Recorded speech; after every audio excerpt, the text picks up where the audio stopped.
오늘 우리에게 주시는 말씀은 요한계시록 19장 11절에서 21절까지의 말씀입니다. 우리 한 절씩 교독하면서 말씀을 보겠습니다. 나는 또 하늘이 열려 있는 것을 보았습니다. 거기서 흰 말이 있었는데 신실하신 분, 참되신 분이라는 이름을 가지신 분이 그 위에 타고 계셨습니다. 그는 의로 심판하시고 싸우시는 분입니다. 머리는 많은 관을 썼는데 그분 밖에는 아무도 알지 못하는 이름이 그의 몸에 적혀 있었습니다. 그는 피로 물든 옷을 입으셨고 그의 이름은 하나님의 말씀이라고 하였습니다. 그리고 하늘의 군대가 희고 깨끗한 못옷을 입고 흰 말을 타고 그를 따르셨습니다. 그의 입에서 날카로운 칼이 나오는데 그는 그것으로 모든 민족을 치실 것입니다. 그는 친히 쇠지팡이를 가지고 모든 민족을 다스리실 것이요 전능하신 하나님의 명렬하신 진노의 포도주 틀을 밟으실 것입니다. 그의 옷과 넓적들의 왕들 군주들의 군주라는 이름이 적혀 있었습니다. 나는 또 해에 한 천사가 서 있는 것을 보았습니다. 그 공중에 나는 모든 새들에게 큰 소리로 외치기를 하나님의 큰 잔치에 모여라. 살과 장군들의 살과 힘센 자들의 살과 말들과 그 위에 탄 자들의 살과 모든 자유인이나 종이나 작은 자나 큰 자의 살을 먹으라 하였습니다. 또 나는 짐승과 세상의 왕들과 그 군대들이 흰 말을 타신 분과 그의 군대에 대항해서 싸우려고 모여 있는 것을 보았습니다. 그러나 그 짐승은 붙잡혔고 또 그 앞에서 기이한 일들을 행하던 그 거짓 예언자도 그와 함께 붙잡혔습니다. 그는 짐승의 표를 받은 자들, 그 짐승의 우상에게 절하는 자들을 이런 기이한 일로 미혹시킨 자입니다. 그 둘은 산채로 유황이 타오르는 물바다에 던져졌습니다. 함께 읽겠습니다. 그리고 남은 자들은 말 타신 분의 입에서 나오는 칼에 맞아 죽었고 모든 새가 그들의 살점을 배부르게 먹었습니다. 아멘. 우리는 동화 속에서 백마를 탄 왕자를 만나게 됩니다. 백설공주도 백마 탄 왕자의 등장으로 잠에서 깨어나는 일을 우리는 동화 속에서 보았습니다. 그런데 여러분, 흥미롭게도 백마 탄 왕자들은 왜 그렇게 떠돌아다닐까라고 하는 이 세계사를 다룬 책이 있습니다. 그 책에서 백마 탄 왕자가 사실은 백마 탄 백수였다라고 하는 이야기로 시작합니다. 그러니까 왜 그러냐면 물려받은 유산도 없이 고국에서 등 떠밀려 쫓겨난 왕자들이 살아남을 수 있는 유일한 길은 가장 좋은 방법은 이웃나라 공주와 결혼하는 것이었다고 이야기합니다. 오늘 성경에서 백마 탄 왕자는 아니지만 백마 탄 분이 등장합니다. 백마 탄 이의 실체는 무엇일까요? 왕자일까요? 아니면 이단의 교주일까요? 오늘 성경을 통해서 한번 살펴보았으면 좋겠습니다. 여러분, 요한계시록 19장은 모든 성경의 하이라이트라고 할 수 있습니다. 19장을 통해서 어린 양의 혼인잔치가 있고 모든 이 믿음의 성도들이 끝까지 믿음을 지키다가 입에서 터져 나오는 고백이 무엇입니까? 할렐루야 라고 노래하고 있는 겁니다. 18장에서 죄악의 큰 바벨론이 멸망하는 이야기가 나오고 19장에서 어린 양의 혼인잔치가 나옵니다. 이것을 예수님의 그 첫 표적인 가난 혼인잔치의 완성이라고까지 부르고 있는 겁니다. 여러분, 우리가 아시다시피 19장의 말씀의 모티브가 되어 작곡한 곡이 있습니다. 바로 핸들의 오라토리오입니다. 작사가 찰스 제닌스는 계시록 19장을 기초로 사실은 쓴 겁니다. 그리고 1941년 핸델의 곡을 붙여서 발표한 겁니다. 그리고 그 곡의 이 마지막 악보에는 이렇게 기록되어 있습니다. 영어 이니셜로 SDG라고 기록해 두었죠. Soli Deo Gloria, 오직 주께 영광이라고 하는 뜻을 가지고 있는 것을 기록한 겁니다.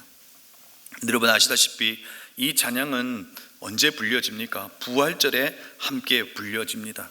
영국의 조지 2세가 계시록 19장의 이 근거로 이 찬양을 들을 때 이 감격하여서 일어섰고 그것이 전통이 되어 이 찬양이 불려질 때마다 우리가 서고 일어선 것입니다. 바로 믿음을 지킨 성도들이 죽임을 당하신 어린 양 예수님의 혼인잔치에 초대받는 이 장면 속에서 또한 할렐루야 외치며 일어설 만큼의 감격이 우리에게 있을 것이다 라고 하는 것을 19장에서 이야기하고 있는 겁니다. 때로는 우리의 삶에 고단함을 느끼기도 합니다. 예수를 믿고 살아가는 것이 불편하기도 합니다. 그러나 여러분, 우리가 잊지 말아야 할 것은 무엇입니까? 우리의 결국은 승리입니다. 우리의 결국은 예수 그리스도의 혼인잔치에 참여하여 할렐루야라고 찬양하며 그분의 이름을 높이며 찬양하며 그 부활에 동참하게 될 것이라는 사실을 잊지 않기를 주님의 이름으로 소원합니다. 그리고 이어나오는 말씀에 흰말을 탄 분이 등장합니다. 오늘 11절 서두에 나는 또 하늘이 열려있는 것을 보았습니다 라고 시작합니다. 환상을 다시금 보고 있다는 것을 이야기하고 있는 거죠. 근데 여러분, 어떤 환상입니까? 이제 카메라의 렌즈가 혼인잔치에서 어디로 넘어가고 있는 겁니까? 전쟁터의 모습으로 넘어가고 있는 겁니다. 그리고 흰말을 탄 자가 등장하고 이름과 모습을 소개하고 있습니다. 오늘 세번역 성경에는 신실하신 분, 참되신 분이라고 그분의 이름을 소개하지요. 근데 개역 개정에서는 충신과 진실이라고 표현합니다. 여러분, 사실 요한계시록에는 참 좋은 여러 표현들이 있는데 이것을 누가 가장 많이 씁니까? 이단들이 많이 씁니다. 여러분, 신천지에서는 인사를 할 때 어떻게 인사하시는 줄 아십니까? 바로 오늘 이 충신과 진실이라고 하는 표현을 줄여서 충진이라고 하는 표현으로 경례를 합니다. 충진, 이렇게. 그렇죠? 저희들도 한번 해볼까요? 저희들이 이제 쓸 수가 없습니다. 좋은 거 다 이단들이 써버려가지고요. 그리고 계시록의 내용을 따서 그렇게 충진이라고 고백하는 거죠. 여러분, 오늘 성경에서 흰말을 타고 등장하는 분의 이름을 충신과 진실로 소개하고 있는데 사실 이분이 누구십니까? 바로 예수 그리스도이십니다. 흰말은 그리스도와 그리스도의 승리와 통치를 상징합니다. 그리고 12절에서 그분의 모습을 기록하고 있는데 그분의 눈은 불꽃과 같고 머리에는 많은 관을 썼다고 기록합니다. 정말 예수님께서 이와 같은 모습이었을까요? 사실 이것은 은유적 표현입니다. 눈은 불꽃과 같다라고 하는 것은 이 신적인 권위를 가지고 있는 이 심판자의 모습을 그리고 있는 것이고, 관을 썼는데 관이 하나가 아니라 많은 관을 썼다라고 이야기하고 있습니다. 관은 승리를 상징하는 겁니다. 주님께서는 많은 관을 쓰신 승리하실 수 있는 승리의 왕으로 오신 예수 그리스도를 오늘 이 말씀을 통해서 이야기하고 있는 것이죠. 그리고 13절에서 예수님의 이름을 하나 더 소개하고 있는 것을 보게 됩니다. 그는 피로 물든 옷을 입으셨고 그의 이름은 하나님의 말씀이라고 하고 이야기하고 있습니다.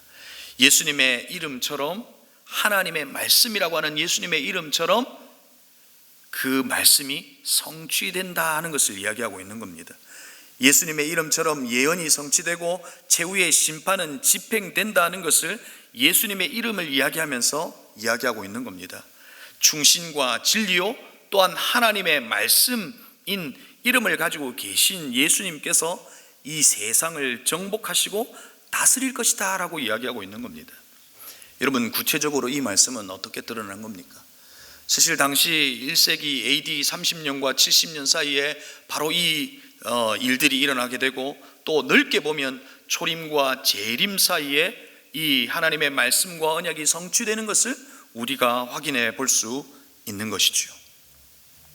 그런데 오늘 재미있는 표현이 있습니다. 예수님의 이름을 소개하면서 피로 물든 옷을 입으셨다라고 이야기합니다. 여러분, 이 표현은 어떤 의미를 가지고 있을까요? 정복자 예수님께서 정복된 원수의 피로 물든 옷을 입고 계신 겁니다. 13절에서 말하고 있는 이 그 피로 물든 옷을 입고 계신 그분은 어떤 분을 이야기합니까?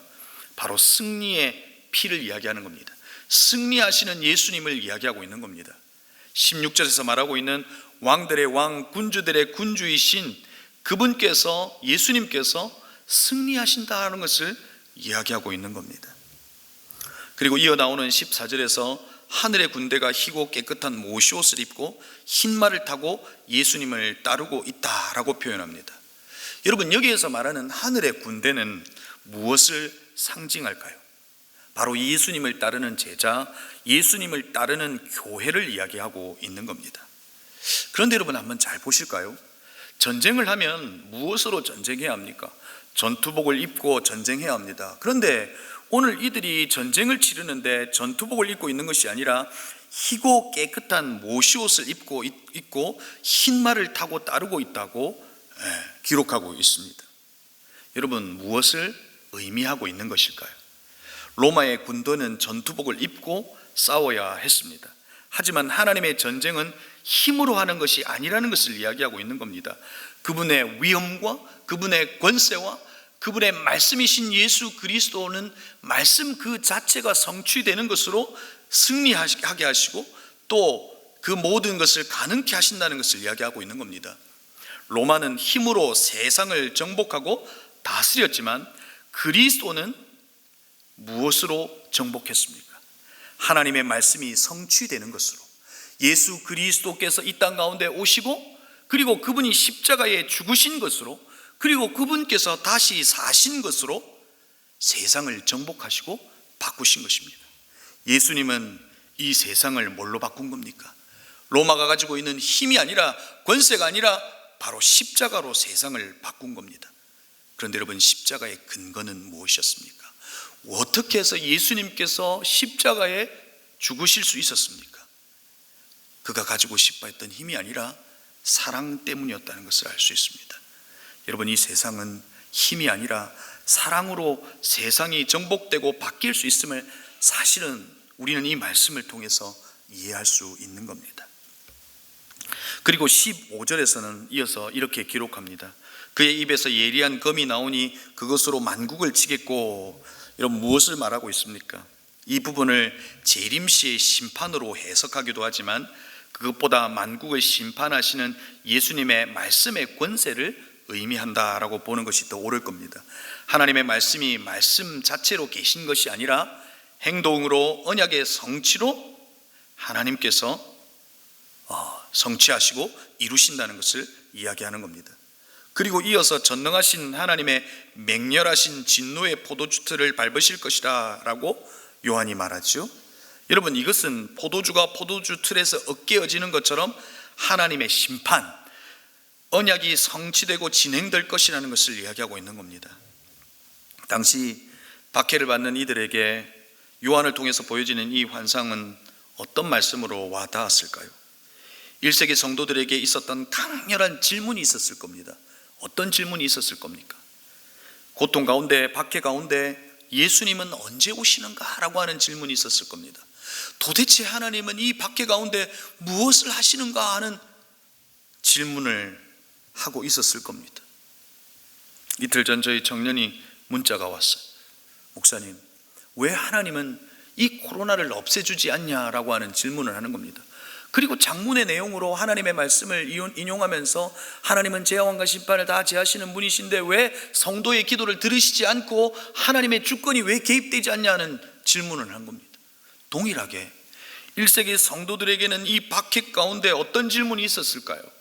왜 예수님은 오신다고 하는데 왜 오시지 않는가? 그리고 그 예수님, 말씀을 성취하는 예수님, 승리하시는 주님이라고 말씀하시는데 왜 예수의 주권은 언제 나타나는 것일까라고 하는 성도들의 강렬한 질문이 있었을 겁니다. 하지만 요한을 통해서 보여주시는 이 환상의 내용은, 그리고 이것이 그들에게 읽혀지고 또 다시금 예수님에 대한 생각으로 이 말씀을 읽어갈 때 그들은 박해 가운데 인내할 수 있는 힘을 얻을 수 있었을 겁니다.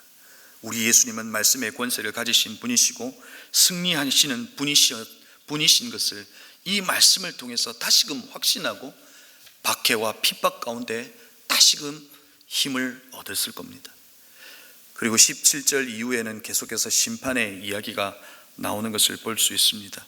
18절에서는 새들이 살을 먹는 장면이 나오고 20절에서는 유황이 타오르는 불바다의 모습을 이야기하고 있습니다.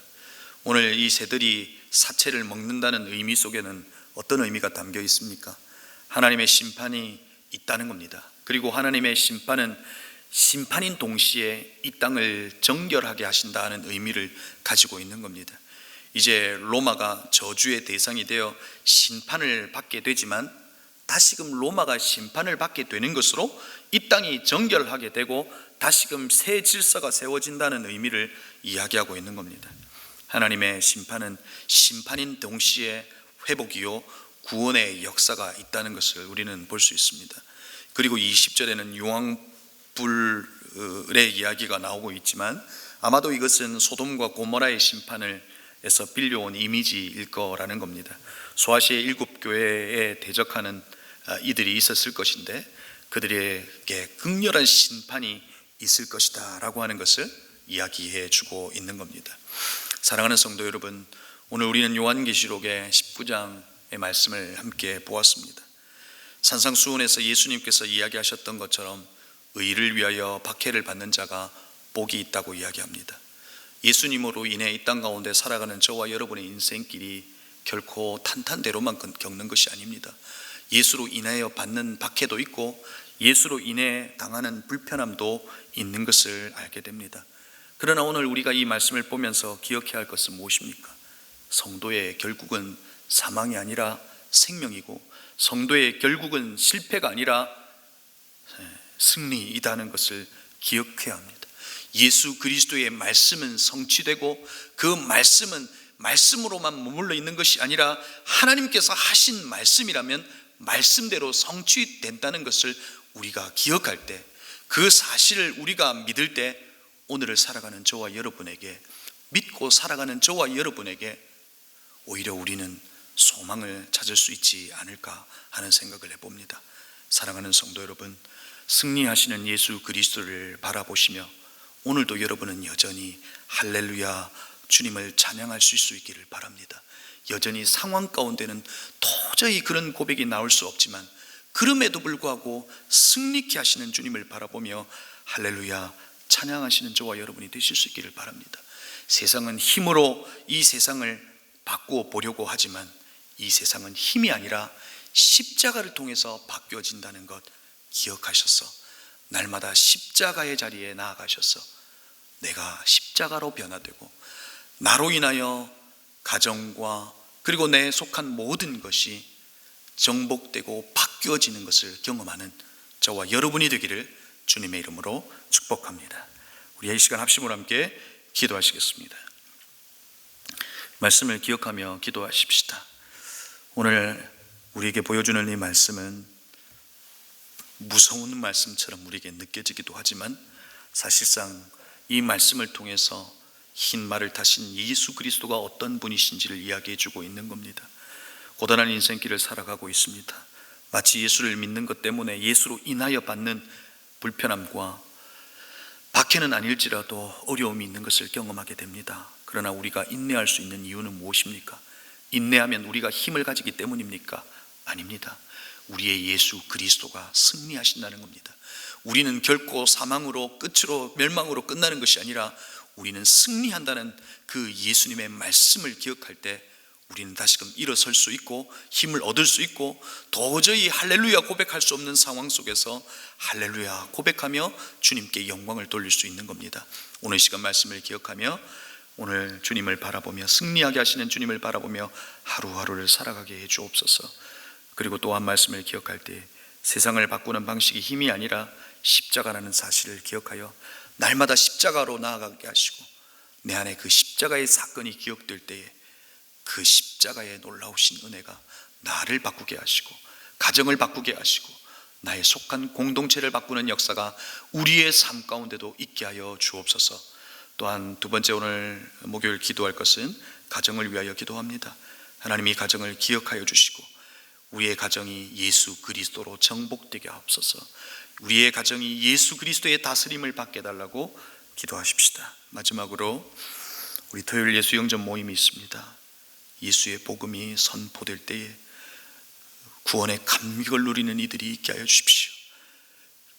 예수의 말씀이 선포될 때에 예수가 나의 구주이신 것을 고백하며 할렐루야 고백하는 이들이 있게 하시고 사망이 생명으로 바뀌는 역사가 있게 해달라고 기도하십시다. 그리고 세겹줄 기도회를 준비하며 기도짝을 정하고 있습니다. 여러분, 이것은 정말 우리가 한 공동체인 것을 기억하는 것이고 함께 기도함으로 다시금 우리 안에 기도가 회복되기를 원하는 겁니다. 하나님이여, 이 시간을 잘 준비하게 하시고 기도를 통해서 역사하시는 하나님을 경험할 수 있게 해달라고 우리 교회의 일정을 두고도 이 시간 합심으로 함께 기도했으면 좋겠습니다. 기도하시겠습니다.